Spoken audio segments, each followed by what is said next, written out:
you had the property and you guys so forth, but there wasn't enough equity to go through the estate process, right? And Right. that time, I didn't worry about the equity too. You just want the house.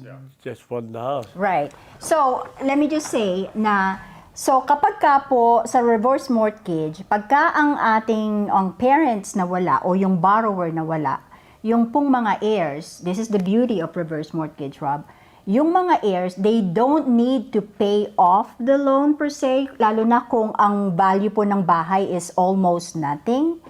95% lang ng kung ano yung value at that time, yun lang po ang kukuhanin nila na loan. Hindi 100%.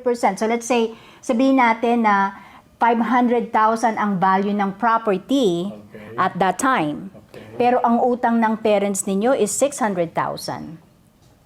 Okay? At that time. At that time. So, mas malaki yung utang kesa sa value, right?